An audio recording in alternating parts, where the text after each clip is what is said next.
नमस्कार, GSC classes में आपका स्वागत है। आज हम पढ़ेंगे स्पोकन इंग्लिश डे 5। आज हमारा स्पोकन इंग्लिश का ये पहली क्लास है। इसमें हम जानेंगे कि स्पोकन इंग्लिश में हम जब सीखते हैं तो इंग्लिश को बोलना कैसे सीखते हैं। ठीक है, जब भी हम कोई भाषा सीखते हैं तो हमें बोलना या फिर स्पीक करना ये सबसे इम्पोर्टेंट पार्ट होता है। तो आज हम इंग्लिश में, ये हमारा डे फर्स्ट है, तो हम एकदम बेसिक से स्टार्ट करेंगे। बेसिक से मीन्स कि हम आज जानेंगे कि स्पोकन इंग्लिश क्या होता है और उसे शुरुआत करने के लिए हमें क्या क्या चीज़ ध्यान में रखना चाहिए। तो सबसे पहले हम देखते हैं कि जब हम किसी भी सब्जेक्ट को पढ़ते हैं या किसी भी लैंग्वेज को जब पढ़ते हैं तो हम किसके माध्यम से पढ़ते हैं? सेंटेंस के माध्यम से। ठीक है, जब भी हम कोई लैंग्वेज को पढ़ते हैं तो उसको बोलने के लिए हम किसके द्वारा बोलते हैं? एक सेंटेंस बनाकर, एक वाक्य बनाकर। किसी भी भाषा को जब हम बोलते हैं तो वाक्य के रूप में बोलते हैं ना। वाक्य सेंटेंस क्या होता है? A group of words, a group of meaningful words. ठीक है, तो स्पोकन इंग्लिश में सबसे पहले हम एक वाक्य देखते हैं। सबसे पहले एक सेंटेंस, जैसे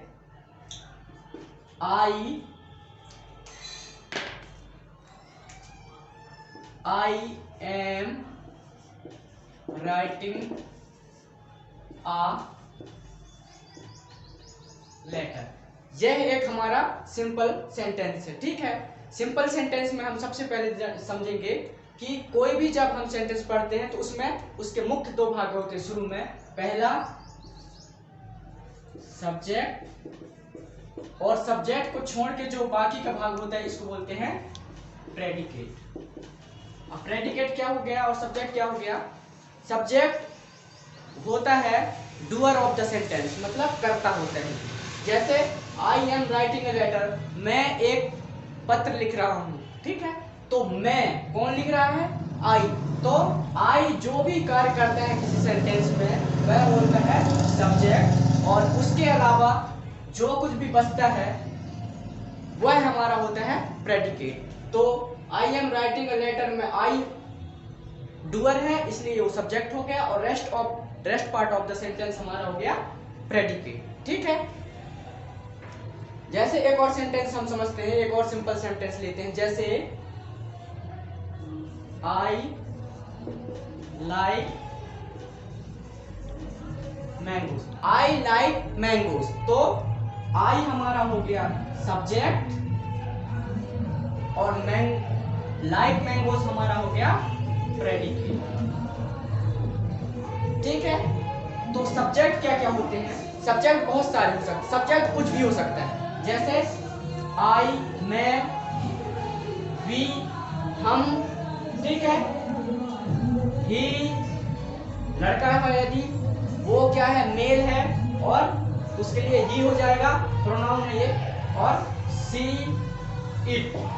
जितने भी किसी भी सेंटेंस के फर्स्ट में यूज होता है वह उसका सब्जेक्ट होता है। या फिर इसको दूसरे माध्यम से ऐसे समझ सकते हैं, किसी भी इंग्लिश के सेंटेंस में कोई कार्य हो रहा होता है और जिसके द्वारा वो कार्य किया जा रहा हो, जिसके द्वारा वो कार्य किया जा रहा हो वह उसका सब्जेक्ट हो गया। जैसे वी आर प्लेइंग क्रिकेट, तो वी क्या कर रहे हैं? प्लेइंग क्रिकेट कर रहे हैं, तो वी आपका सब्जेक्ट हो गया। We are playing a cricket, तो वी आर प्लेइंग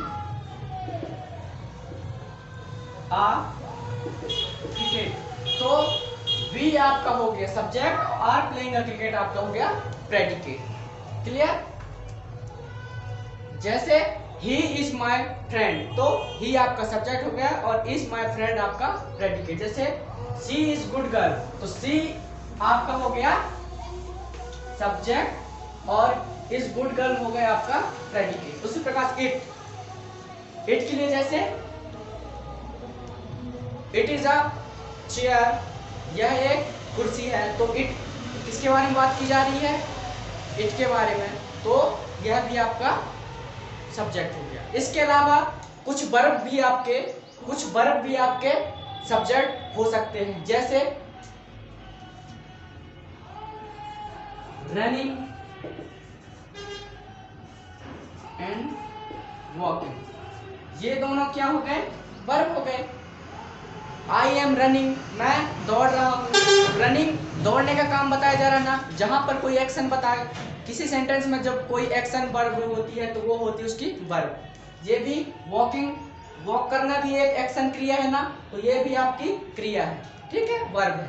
तो ये भी आपके सब्जेक्ट हो सकते हैं। कैसे समझते, देखिए, running and walking are good for health. तो running and walking are good for health. तो ये दोनों इस सेंटेंस में ये दोनों आपके हो गए सब्जेक्ट और बाकी का हो गया प्रेडिकेट, ठीक है। यहां पर एक चीज खास ध्यान दीजिए, यहां पर सिर्फ रनिंग होता, यदि वॉकिंग ना होता तो यहाँ पे आर ना लगता, फिर यहाँ पे लगता इज। लेकिन रनिंग एंड वॉकिंग दो अलग अलग हैं, तो ये हो गया प्लूरल, और प्लूरल के साथ आपका प्लूरल वाला हेल्पिंग वर्ब लगेगा। यदि सिर्फ रनिंग वर्ब होता तो running is good for health, ये सिंगुलर हो जाता, ठीक है।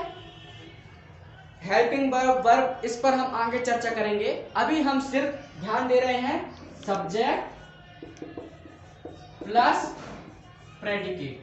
तो आप जब भी कोई सेंटेंस बनाएंगे, इंग्लिश में बात करेंगे, तो या फिर कहीं पर इंग्लिश पढ़ेंगे, कोई बुक पढ़ेंगे, कुछ सुन रहे हैं, तो आप सबसे पहले तो उस पे सब्जेक्ट को पहचानना शुरू कीजिए। जैसे मैं आपको अभी पढ़ा रहा हूं, तो आई एम टीचिंग यू, तो आई क्या हो गया इसमें, subject. I am teaching you, तो एम टीचिंग यू आपका हो गया प्रेडिकेट। आप अभी पढ़ रहे हो, यू आर स्टडिंग, तो यू आपका क्या हो गया सब्जेक्ट, और आर स्टडिंग हो गया प्रेडिकेट। क्लियर। तो अभी फिलहाल आज के वीडियो में हम सिर्फ सब्जेक्ट एंड प्रेडिकेट पर फोकस करेंगे। मैंने आपको अभी समझाया कि सब्जेक्ट क्या क्या हो सकते हैं। सब्जेक्ट कुछ भी हो सकता है, आई, वी, सी, इट, ही, ठीक है, जितने भी, राम, श्याम, सीता, गीता। मैंने नाउन के वीडियो में बताया भी है, और प्रोनाउन के वीडियो में अच्छे से बताया है कि जितने भी आपके नाउन होते हैं वे सभी सब्जेक्ट होते हैं, ठीक है, क्योंकि नाउन मोस्टली सेंटेंस के फर्स्ट में ही लगता है। और प्रोनाउन, नाउन के बदले में जो भी शब्द यूज किए जाते हैं उनको प्रोनाउन कहते हैं। तो प्रोनाउन जैसे ही, सी, इट, ये सब आपके प्रोनाउन भी आपके सब्जेक्ट हो जाते हैं। तो स्पीकिंग कोर्स में स्पीकिंग करते टाइम इंग्लिश में सबसे पहले आपको एक शुरुआत में कोई सा भी एक नाउन लेना है, या फिर प्रोनाउन से। आप शुरुआत में नाउन से कर सकते हो, जैसे आई से। आई से आपकी दुनिया में बहुत सारे सेंटेंस बनते हैं। ज़्यादातर हम जब किसी से बातचीत करते हैं तो ज़्यादातर हम खुद के बारे में बताते हैं कि I am a boy, I am a good student, I live in Bhopal, ठीक है। जैसे I am going to market, मैं मार्केट जा रहा हूँ, तो आई, आप ज़्यादातर आई से ही बन रहे हैं ना, तो ये सब में सब्जेक्ट आपका क्या हो गया, आई। उसके अलावा आपको क्या क्या चीज़ पसंद है जैसे डेली में, तो आप उनको एक पूरा लिस्ट बना सकते हो। जैसे आई लाइक वॉचिंग टीवी, ठीक है, तो आपको टीवी देखना पसंद है, इसका मतलब हो गया।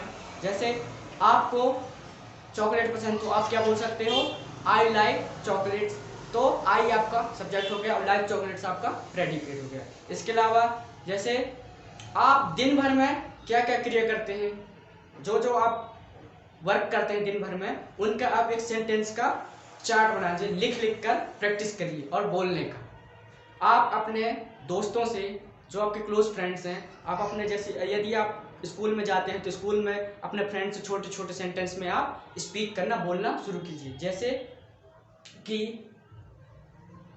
जैसे व्हाट इज योर नेम, ठीक है, तो यह एक इंट्रोगेटिव सेंटेंस हो गया, ठीक है। आप किसी से प्रश्न पूछ रहे हैं इस प्रकार से। उसके अलावा जैसे आई एम हंग्री, मुझे भूख लगी है, आई एम एंग्री, मैं गुस्सा हूं, तो आई से ही बन रहे हैं ना। उसके अलावा I am browsing a mobile phone, मैं मोबाइल फोन चला रहा हूं। I am going to school, मैं स्कूल जा रहा हूँ। आई एम लिसनिंग सॉन्ग, मैं गाने सुन रहा हूँ। आप जो जो क्रिया करते हैं दिन भर में, आपको क्या पसंद है, इससे सब पूरा आप एक लिस्ट बनाइए और बोलने की प्रैक्टिस कीजिए। और किसी भी जब आप वाक्य बनाएंगे, कोई सेंटेंस बनाएंगे इंग्लिश में, तो आप पहले तो सबसे पहले सब्जेक्ट को पहचानना शुरू कीजिए और प्रेडिकेट को। ठीक है, आई लाइक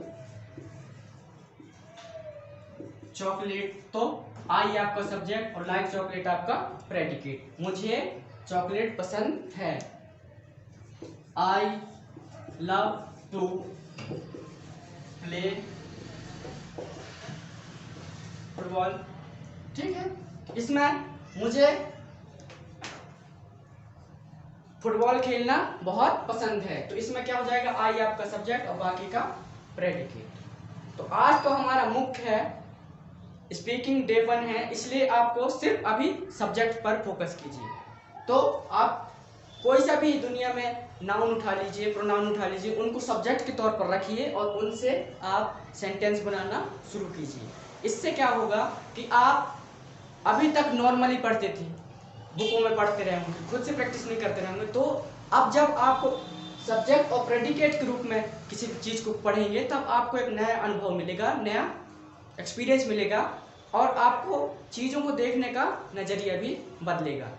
मैं यह सब आपको बहुत ही सरल शब्दों में समझा रहा हूँ ताकि आपको कोई भी परेशानी, दिक्कत ना हो। यदि आपको सब्जेक्ट और प्रेडिकेट में कोई भी कंफ्यूजन है तो आप मुझे कमेंट करके भी उसको बता सकते हैं, ताकि मैं अगले वीडियो में आपको उसको और अच्छे से एक्सप्लेन कर सकूं। तो आज के लिए इतना ही। आई होप आपको वीडियो पसंद आया हो। इस वीडियो को ज़्यादा से ज़्यादा शेयर करें, अपने दोस्तों को बताएं, जिन्हें इस वीडियो की आवश्यकता है उनकी हेल्प करें और लाइक करें। Thank you very much.